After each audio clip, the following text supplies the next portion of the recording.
Première. À mes côtés, Emmanuel Aguet, bonsoir. Bonsoir. Monsieur le Président, en 2017, c'est le candidat Emmanuel Macron qui est venu faire campagne. Élu, vous voici ce soir face aux Réunionnais pour expliquer votre projet, votre engagement pour La Réunion. La Réunion aurait sans doute voulu vous parler d'autre chose que de vie chère, de chômage, d'inégalité sociale, mais les problématiques sont toujours les mêmes. Nous avons une vingtaine de minutes pour échanger de manière concise et concrète, Emmanuel. Oui. Bonsoir, Monsieur le Président. Bonsoir. Comment il est? Je vous parle en créole. J'ai compris. On vous a beaucoup parlé créole. On m'a beaucoup parlé en aujourd'hui. créole. J'arrive à peu près à me repérer. Comment allez-vous? Écoutez, j'avais saisi. Bien, très bien. Heureux d'être là. Puis heureux de cette journée où j'ai pu échanger, aller au contact de manière organisée ou de manière improvisée. Dès ce matin au Camélia, ici à Saint-Denis. Et puis tout au long de cette journée où j'ai pu voir des citoyens qui n'étaient pas forcément prêts à me voir, mais qui m'ont parlé très directement, des élus, le comité aussi des citoyens qui a été constitué avec nos citoyens qui sont dans l'Observatoire des prix. Et puis cet après-midi à Saint-Paul, dans différents déplacements, à la fois dans la rue et dans la mission locale. Ça va très bien parce que j'ai le sentiment que les Réunionnaises et les Réunionnais m'ont dit la vérité, avec parfois la part de colère, d'impatience, légitime, et la part d'espoir et de ferveur. Et donc, avec l'envie de me battre et continuer à me battre, pas simplement pour les Réunionnais, mais avec les Réunionnais. Voilà ce que je retiens, moi, de cette journée qui a été très riche, très intense. Demain, je serai aux côtés d'agriculteurs, et puis on fera un pique-nique, plus au sud. Mais au fond, ce qui me frappe, et on le disait, si je puis le dire à nos téléspectateurs avant que nous commencions l'entretien, il y a quand même une résilience incroyable ici. Parce que, qu'il y a eu la colère, qu'il y a encore de la colère, parce que tout n'est pas réglé, parce qu'on a encore une vie qui est chère, d'énormes difficultés sociales, mais ce qui est vécu par nos patriotes ici, certains territoires de l'Hexagone ne le supporteraient pas.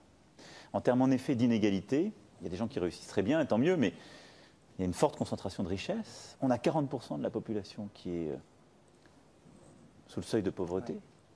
On a un taux de chômage qui atteint des records, en particulier le chômage des jeunes.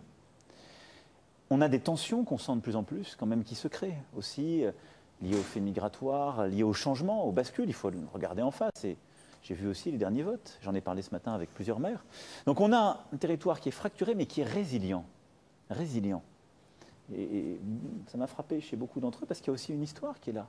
Il y a une identité réunionnaise qui fait qu'on a traversé des siècles, y compris de crimes, de douleurs, qu'on en est sorti. Et que je pense que ici, au moment où on est à un point de bascule où on peut construire l'avenir. Et c'est pour ça que j'ai commencé hier après-midi à m'exprimer en réunissant des chefs d'État, de gouvernement, des grands investisseurs, et à parler de Choose la Réunion, et d'expliquer la stratégie que j'ai pour l'océan Indien, depuis la Réunion. Et qu'après, j'ai été dans le très concret aujourd'hui. Je pense qu'on est à ce moment de bascule, parce que la Réunion, elle vit dans un espace. Oui. Et elle vit dans un espace où il y a une dynamique démographique incroyable. La population va doubler dans les 20-30 ans qui viennent. Si on prend Madagascar, les Comores, le Mozambique, etc. On a une population ici qui est très jeune. Soit on réussit, nous pour nous-mêmes, mais avec la région, et on transforme tout ça en opportunité, en croissance, en création d'emplois, soit on reste tel qu'on est, corseté, on a peur, on est dans le mauvais modèle, et là, le pire peut arriver. Monsieur le Président, voilà, donc enthousiaste, déterminé, à l'écoute, et conscient qu'on a un énorme défi devant nous. Mais aujourd'hui se prépare l'avenir. Vous avez parlé de ces mouvements de contestation, de la colère. Il y a un début de soirée agité en ce moment. Quand on est président, un lien affectif avec la Réunion, est-ce que vous aimeriez l'avoir? Est-ce que vous pouvez vous en passer d'un lien affectif avec l'île de la Réunion? Je suis plutôt un affectif, donc en général, je préfère avoir un lien et ressentir, y compris pour prendre la colère. J'ai le sentiment qu'on l'avait aujourd'hui, qui était direct. Après, il faut être lucide. Parfois, le gouvernement prend des mesures qui s'imposent, se légitiment dans un cadre national et qui ne sont pas forcément comprises ou bien vécues. Et ce que j'ai compris, et la ministre des Outre-mer qui est venue souvent ici me l'a dit, et ce qui m'a conduit ensuite à corriger, les parlementaires me l'ont dit, plusieurs maires, c'est au fond que la politique que le gouvernement avait portée sur les emplois aidés, par exemple les aides au logement ou les retraites, qui était juste, qui s'inscrivait dans une transformation au long cours, elles ont été vécues très durement. Parce que dans une île où il y a beaucoup de pauvreté et de difficultés, des gens ont dit, vous m'avez réformé, mais mon APL, je gagne moins. Des retraités, alors que la vie est chère, on dit, vous m'avez baissé ma retraite, c'est insupportable. Et l'APL accession, qui était très important pour accéder au logement et qui était en effet fondamental, l'année où on l'a supprimé, était très durement vécu. Alors on a corrigé progressivement ça, en remettant pour les retraités les choses. Ça a été corrigé en début d'année, en remettant l'APL accession, parce que j'ai entendu ce qu'on m'a dit, hein, ouais. Et donc en le corrigeant, et les choses s'améliorent. Donc voilà, je pense qu'il y a eu des malentendus, mais il y a surtout la volonté, en créant ce lien affectif, de dire la vérité aux Réunionnaises et Réunionnais. Moi, ce que je veux bâtir avec la Réunion, c'est une histoire d'amitié et d'amour, mais sur un socle de vérité. C'est-à-dire que je n'ai jamais promis des choses que je ne savais pas faire, et j'ai jamais dit que je savais, moi, tout seul, régler tous les problèmes. Vous parliez des revenus, Monsieur le Président. On a évoqué la vie chère. Elle s'explique à 20% par les prix, à 80% par les revenus. C'est une question essentielle. 39% des Réunionnais, vous l'avez rappelé, vivent sous le seuil de pauvreté. Vous suivez attentivement les fruits de votre politique. Est-ce que vous savez, vous allez, à l'issue de votre mandat, combien de Réunionnais seront sortis du seuil de pauvreté? Alors, je ne m'engage pas sur des chiffres comme ça. Je sais ce qu'on a mis en place et ce qu'on va mettre en place. Vous l'avez dit, la base de la vie chère, le premier sujet, c'est avoir un emploi. Et si possible, avoir un emploi à temps plein et donc pouvoir gagner sa vie dignement. C'est la première base. On pourra revenir ensuite sur les prix. Ouais. Pourquoi on a ce problème? Parce qu'on a d'abord un illettrisme qui s'est installé.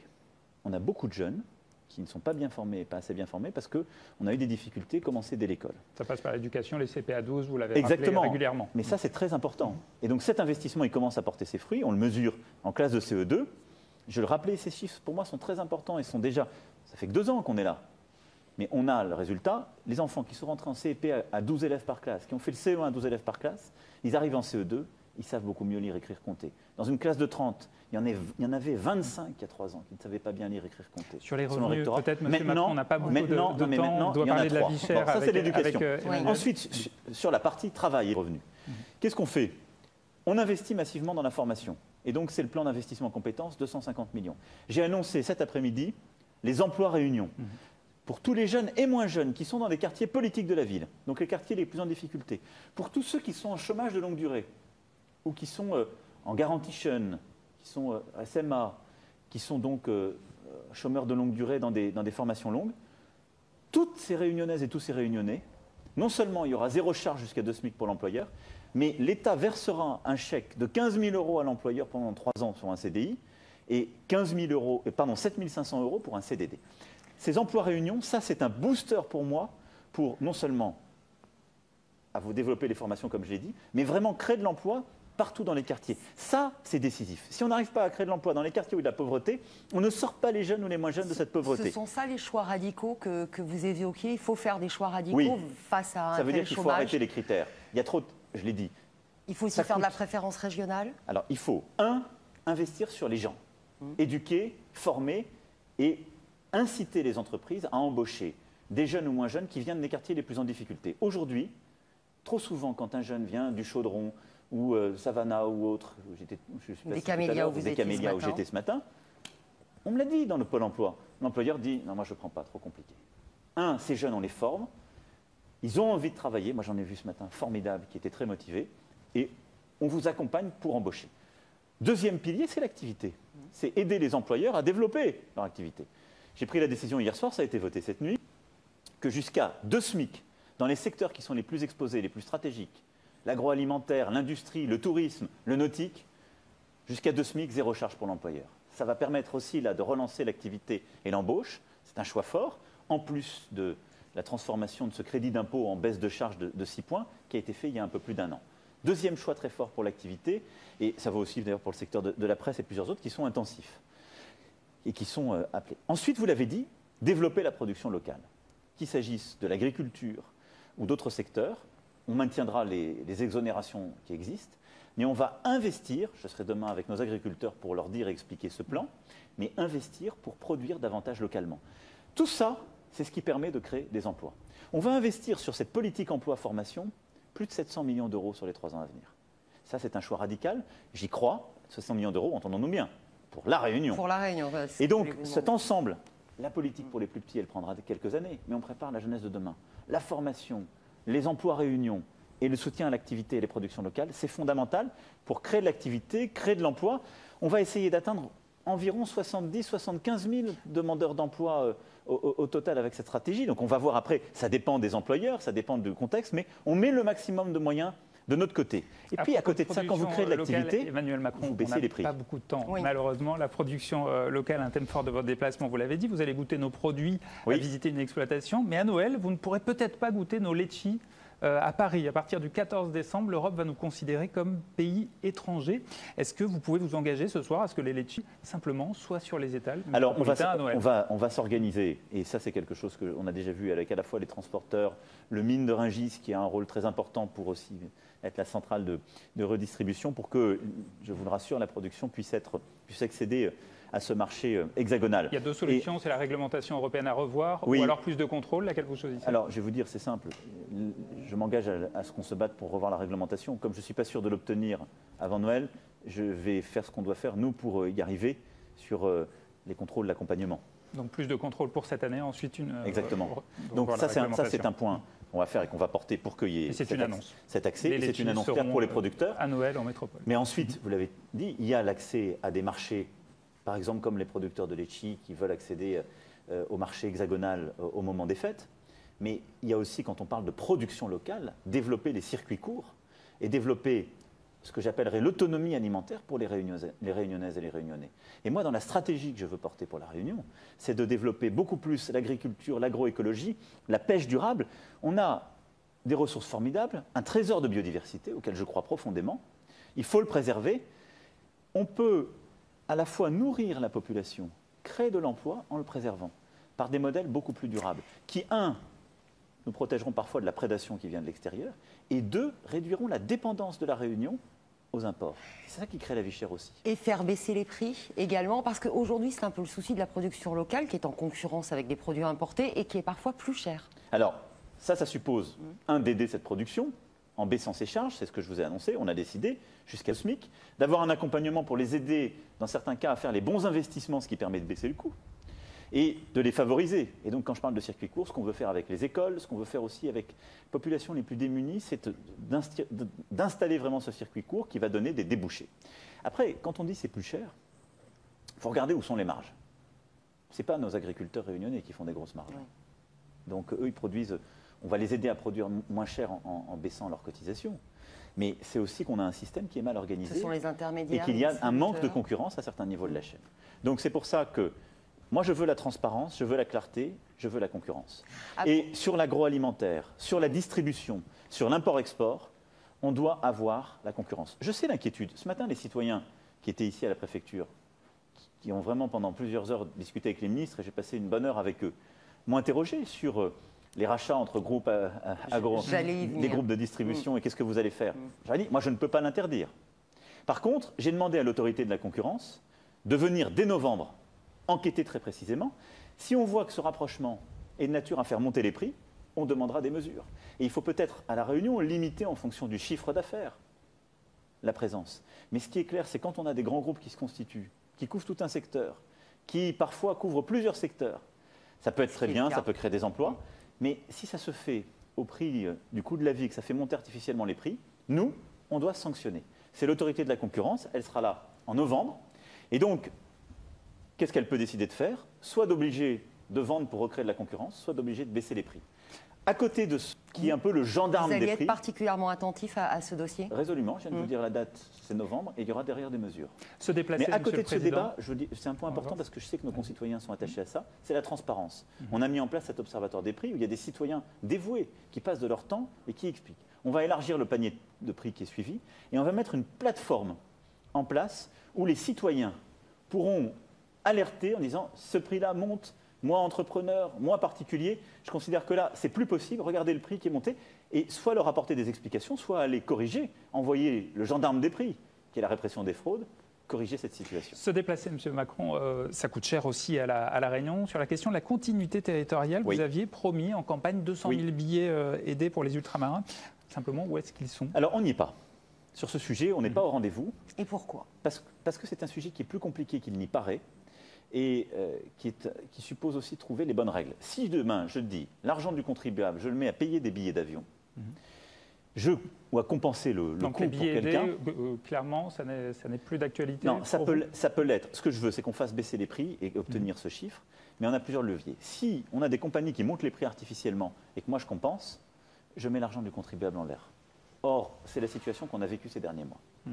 Donc, ce que j'ai demandé à la ministre des Outre-mer et au ministre des Transports, qui était là également avec moi et qui m'accompagnait dans ce déplacement, qui a vu les compagnies, qui a vu les élus et l'ensemble des gestionnaires d'infrastructures, c'est qu'on puisse mettre en place un système où, là aussi, on crée plus de concurrence pour que des compagnies à moindre coût puissent durablement s'installer. Ouais. Et pas simplement quelques instants. 2, qu'on regarde aussi si la baisse des coûts n'est pas plus efficace en ayant des politiques d'accompagnement de certaines compagnies qui permettent de baisser. Et 3, qu'on ait ensuite sur des publics ciblés une aide qui puisse être faite. La région a courageusement mis en place une politique, elle ne couvre pas tous les besoins. Et après, les gens m'ont dit, en fonction de quoi, de quels critères vous allez donner le billet et aider. Après, on est tout de suite face à une demande qui est bien plus importante. Donc, on va avoir une politique structurée, ordonnée, pour aider celles et ceux qui ont besoin de se déplacer, pour baisser le prix de leur billet, atteindre les chiffres sur lesquels je m'étais engagé, mais d'une manière plus complète. Très concrètement, Monsieur le Président, l'ouverture du ciel, c'est un discours qu'on a beaucoup entendu ici. La concurrence, ça s'en va, ça revient, c'est comme une chanson populaire. Vous aurez noté que je vous demande des mesures très concrètes sur ce projet. Est-ce que vous avez des précisions? Une nouvelle compagnie, par exemple, une échéance sur une éventuelle arrivée, un impact sur les tarifs? Alors, vous avez raison. Je ne suis pas dirigeant d'une compagnie aérienne, donc je ne peux pas vous donner de telles garanties. Ce que je peux vous dire, c'est qu'avec des sommets comme hier, en ouvrant la réunion à la région, en ayant invité plusieurs investisseurs et compagnies, on crée les conditions pour ce faire. Bon.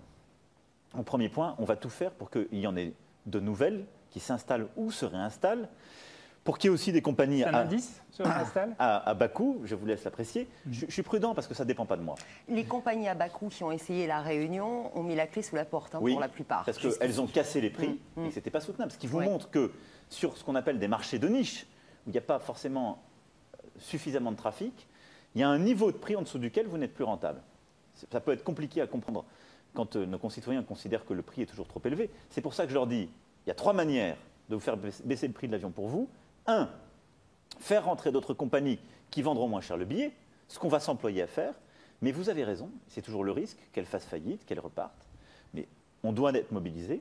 2, c'est s'assurer que les compagnies qui sont là baissent leurs billets, soient raisonnables, en les contrôlant. Ça, c'est le rôle aussi de l'autorité de la concurrence, pour pas, quand il y a des pics de fréquentation, qu'elles s'amusent à monter les prix. Ça n'est pas régulier. Ça, on doit le réguler.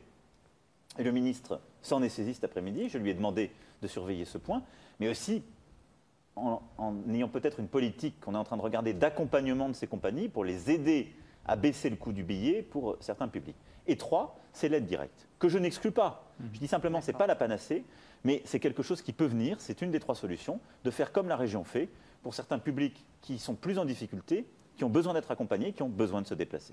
Alors, puisqu'on parle de déplacement, parlons de la nouvelle route du littoral sur laquelle vous avez pu passer, enfin pas sur la nouvelle, vous l'avez vue au large. Je l'ai vue.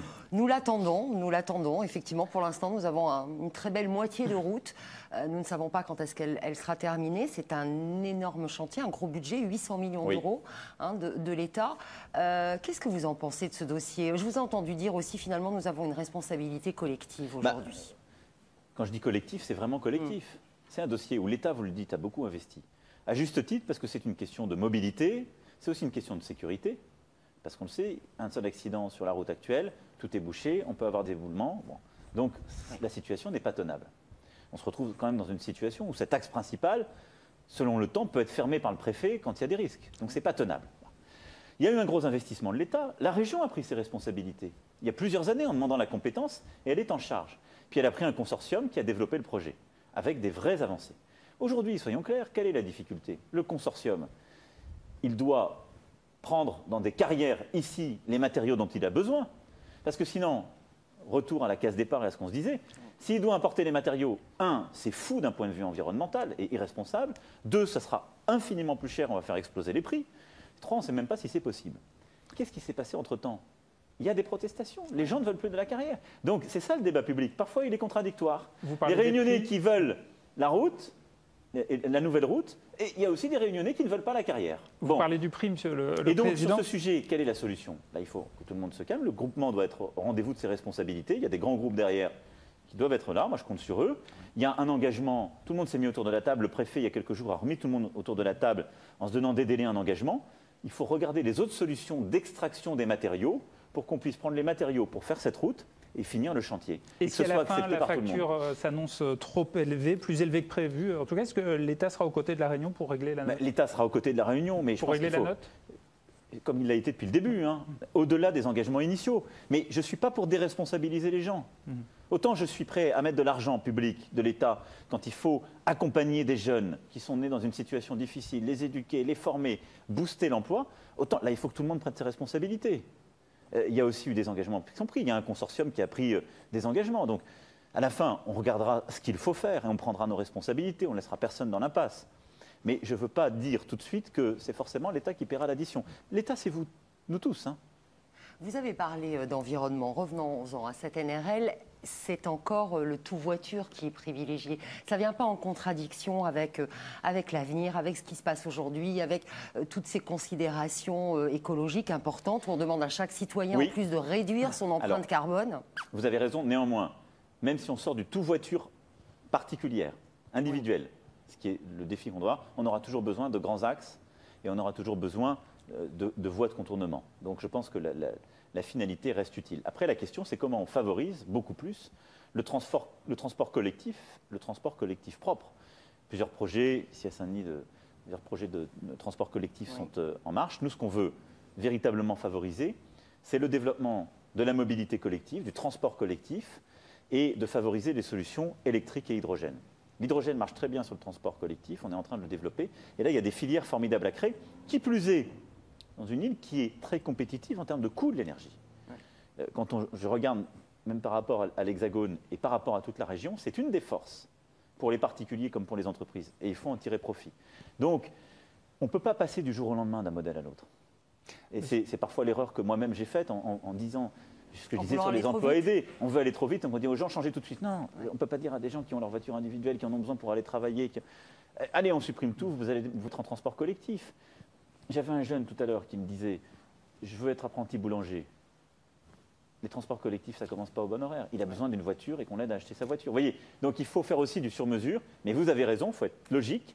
La stratégie verte pour la Réunion, c'est favoriser le renouvelable sous toutes ses formes, géothermie, bio, éolienne, évidemment le solaire, les innovations aussi sur l'énergie marémotrice, même si elle est aujourd'hui très loin d'être dans le prix. On a des formidables entreprises qui développent ici des stratégies extrêmement résilientes. Je l'ai cité hier, de production d'électricité à partir du solaire, avec justement des installations qui sont extrêmement résilientes aux cyclones. Donc, on est là-dessus très fort, il faut l'être encore plus. Moi, l'objectif que je veux viser avec votre région pour votre territoire, c'est l'autonomie énergétique de la Réunion avec le renouvelable. On sait qu'on a cet objectif de 50... À quel horizon ?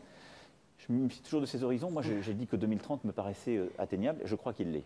Sur la crise requin, autre thème fort, Emmanuel Macron, elle a démarré en 2011. Oui. Elle a connu 3 présidents. Est-ce que vous serez celui qui permettra aux Réunionnais de retrouver l'océan avant la fin de votre quinquennat ? Je l'espère et je le souhaite. On a commencé à prendre des mesures qui d'ailleurs ont porté leurs premiers effets. Là aussi, hein, c'est parfois ce que certains appellent des conflits d'usage. Qu'est-ce que ça veut dire ? On veut préserver la biodiversité, on a des réserves naturelles, et à côté de ça, on a des surfeurs, on a des baigneurs, on a des gens qui veulent vivre normalement et qui sont attaqués. Donc, on entend, mais l'océan est toujours fermé, les Réunionnais ne peuvent toujours pas se baigner. Donc, parce qu'on fait aussi attention. Comme vous le savez, on a durci cette politique, on est en train de limiter les choses. Je crois qu'aujourd'hui, les populations de requins qui ont été reconstituées, c'est ce qu'on est en train de mesurer, et c'est pour ça que je suis prudent avant de donner une réponse finale, elles sont de nature à montrer qu'on a préservé ces dernières années la biodiversité. Donc il faut à la fois finir les protections, mais maintenant s'autoriser aussi, dans quelques cas, à faire des prélèvements qui permettront de retrouver... Je donne 2 noms, Jérémy Flores, Joanne Defay. Ce sont 2 surfeurs réunionnais qui vont défendre les couleurs de la France aux Jeux Olympiques. J'imagine que vous en êtes fiers. La Réunion l'est. Ces 2 champions ne peuvent plus s'entraîner chez eux. Est-ce que la Réunion va encourager ces derniers champions de surf ? Je sais. Non, là-dessus, vraiment. Je sais tout le traumatisme qu'il y a eu. à la fois l'impatience, les drames aussi qu'il y a eu. Hein. Et donc, c'est une politique de responsabilité collective qui a été prise par mes prédécesseurs et par les représentants de l'État sur le terrain. On ne peut pas laisser les gens continuer à faire du surf ou se baigner quand il y a ce risque. Donc, les choses sont en train de s'améliorer. Je souhaite que d'ici à 2022, on les ait totalement améliorées pour pouvoir réouvrir à la fois à la baignade et au surf. Et donc ça, vraiment, je veux vous le dire avec force, je ne veux pas simplement vous dire on rouvre en prenant des risques. Et donc je veux être sûr que ces risques sont levés. Après, nos champions, on ira les défendre. Et je souhaite aussi... Il n'y aura peut-être pas de nouveaux petits champions avant quelques années. On verra. Moi, je suis plus optimiste. Une des solutions serait d'autoriser à consommer la chair de requin, ce qui est interdit aujourd'hui parce qu'on suppose que le requin est porteur de la ciguatera. Si on pouvait consommer le requin, finalement, on pourrait le pêcher et le chasser comme tout autre poisson. Oui, vous aurez de toute façon le même problème en termes de biodiversité, les mêmes contraintes.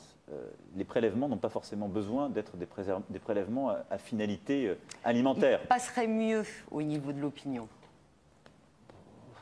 Je ne suis pas sûr. Non, je pense qu'il faut simplement assumer de les faire et pouvoir expliquer en transparence. Là aussi, c'est une question de transparence.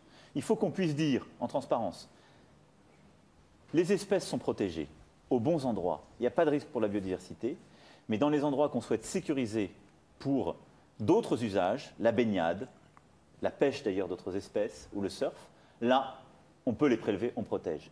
Et après, c'est un autre sujet de savoir si on les commercialise. Vous avez tout à fait raison, il y a des problèmes derrière de santé publique, il y a des problèmes d'usage. Je crois qu'il ne faut pas essayer de tout régler en même temps. Déjà, une fois qu'on aura fait la transparence et réussi à établir toutes les choses sur ce point, je pense qu'on pourra véritablement reconquérir cet espace de mer. En tout cas, sachez qu'on est pleinement mobilisé sur ce point et j'espère que la prochaine fois que je réponds à vos questions, je pourrai vous dire que c'est pleinement rouvert et en sécurité. On peut se baigner. Nous sommes, Emmanuel Macron, sur une terre où le vivre ensemble est érigé en exemple. Vous le vantez vous-même souvent. Oui. Votre ami, ancien ministre de l'Intérieur, Gérard Collomb, vous appelait ce week-end à vous exprimer sur la laïcité. Bernard Cazeneuve, plus récemment également. Je vous pose une question simple pour une réponse claire. Le port du voile est-il souhaitable dans l'espace public, oui ou non? Mais le port du voile dans l'espace public n'est pas mon affaire. C'est ça la laïcité. Le port du voile dans les services publics, à l'école, quand on éduque nos enfants, c'est mon affaire. C'est ça la laïcité. Ça veut dire que quand on est dans un espace où le service public est rendu, il y a un devoir de neutralité des agents. Quand on éduque nos enfants, et c'est pour ça que ça vaut pour l'école maternelle, l'école, le collège, le lycée, et pas pour l'université, on demande à ceux qui les éduquent comme aux enfants de ne pas avoir de signes religieux. Je n'aime pas d'ailleurs le débat qui consiste à ne stigmatiser qu'un seul signe religieux. Pas de signe religieux ostentatoire, parce qu'on est en train d'élever l'enfant et de lui permettre de devenir un individu libre, raisonnable, éduqué. Et après, ce qui se passe dans l'espace public, ce n'est pas l'affaire de l'État et du président de la République. La laïcité, ça n'est pas cela. La laïcité, c'est précisément de permettre de croire et de ne pas croire librement. Pourquoi on confond ces sujets? C'est que le voile, aujourd'hui, est utilisé dans certains quartiers, est utilisé dans certaines circonstances, par certains, qui ne sont pas majoritaires, comme un élément de revendication et comme un des instruments ou des signaux d'une forme de séparatisme dans la République, de ce qu'on appelle un communautarisme. Et il y a aujourd'hui des femmes et des hommes, citoyens français, qui disent « De par ma religion, je n'adhère plus aux valeurs de la République. Je sors mon enfant de l'école pour le mettre peut-être à la maison. Je refuse qu'il aille se baigner avec d'autres, apprendre la musique. Et j'ai un projet de vie et de société qui n'est plus d'être ensemble dans la République, mais au nom de ma religion, de porter un autre projet politique. » Ça, c'est un problème pour moi. Vous pourriez prôner le vivre ensemble, le réunionnais comme modèle? Ça, c'est un problème pour moi. Ça, c'est un communautarisme. Et dans ce cas-là, j'ai un problème avec l'utilisation, la revendication en quelque sorte qui devient politique de ce séparatisme. Si on confond les sujets, à ce moment-là, on se met en situation de ne pas pouvoir véritablement régler le cœur du problème qu'a la République française, qui est le communautarisme. Vous pourriez demander aux dignitaires religieux réunionnais de vous accompagner, par exemple, en métropole, pour montrer l'exemple, en métropole ou au-delà même? Alors, je pense que toutes les situations ne sont pas comparables, mais il se trouve que quand j'étais candidat, venant à La Réunion, j'avais passé un long moment avec eux. J'avais passé un long moment et c'était absolument fascinant. Et d'ailleurs, ce qui s'est passé il ici même il y a quelques jours entre l'évêque et l'imam en est un signe, je dirais même de transmission républicaine qui est magnifique. Oui. Bon. Et c'est la preuve que dans une société sécularisée, dans la République française, on peut croire, ne pas croire, croire à des religions différentes et vivre ensemble. Donc il n'y a pas de fatalité. Mais moi je veux que tous nos concitoyens gardent présent à l'esprit ce que c'est que la laïcité. La laïcité, c'est une loi de liberté, de croire et de ne pas croire. Et la République, c'est un projet commun. C'est un projet qui croit dans l'individu libre, dans la personne libre. Et donc, qui laisse des pans de liberté, mais cette liberté ne s'arrête que lorsqu'elle vient être intrusive et ne plus respecter les lois de la religion. Et au fond, pour le dire simplement, je demande à tous nos concitoyens de respecter absolument toutes les lois de la République. Mais je n'ai absolument rien à dire sur ce qui relève de leur vie spirituelle. Une petite question très politique, Monsieur le Président. Vous êtes élu depuis plus de 2 ans et le parti La République En Marche a du mal à s'implanter localement. Ça vous chagrine, j'imagine? Laissez la vie faire, vous êtes d'une impatience. Vous êtes pire que moi en termes d'impatience. Écoutez, moi je regarde les choses. J'ai monté un mouvement politique qui n'existait pas en avril 2016. Avril 2016. Il y a 3 ans et demi. À l'échelle de la vie des partis politiques, c'est rien. 1 an après, j'étais porté à la présidence de notre pays. On ne peut pas dire qu'il n'y a pas d'ancrage qui soit pris. Et après, il y a la vie d'un parti. Ce n'est pas moi mon affaire aujourd'hui. De là où je suis président de tous les Français. Et je travaille avec tous les élus, quelle que soit leur sensibilité politique, et tous nos concitoyens. Mais laisser grandir cette force politique avec ses caractéristiques, ses spécificités, son énergie, parfois ses erreurs.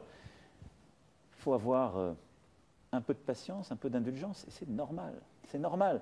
Mais il faut garder, malgré tout, que ce soit La République En Marche ou d'autres mouvements politiques, peut-être ceux qui naîtront d'ailleurs des collectifs de citoyens que vous avez connus et que d'autres territoires ont connus, et qui feront émerger aussi d'autres formes politiques. J'ai dit ce matin, il y avait des gens formidables au collectif citoyen. Je dis, vous faites de la politique? Ce n'est pas une profession réglementée, la politique. Monsieur le Président, donc, chacun doit prendre ses responsabilités. Nous arrivons au terme de cette discussion. Je ne terminerai pas par une dernière question. Ce sont des Réunionnais qui vont s'adresser directement à vous. Je vous donne 2 proverbes créoles. Pas capable et mort sans essayer, et tiège, il coupe gros bois. Vous le comprenez, j'imagine, c'est très imagé. Des propositions concrètes auxquelles les Réunionnais souhaitent vous associer, ils vont l'expliquer en vidéo, c'est notre projet.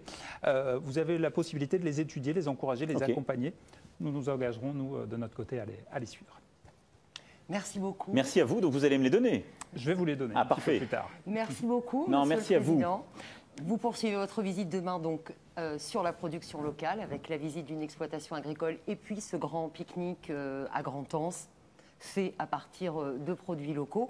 Merci beaucoup Antoine Asler pour avoir mené cet entretien avec moi. Avec nous, Emmanuel. Et puis nous allons laisser nos téléspectateurs retrouver leurs programmes respectifs. Merci à vous.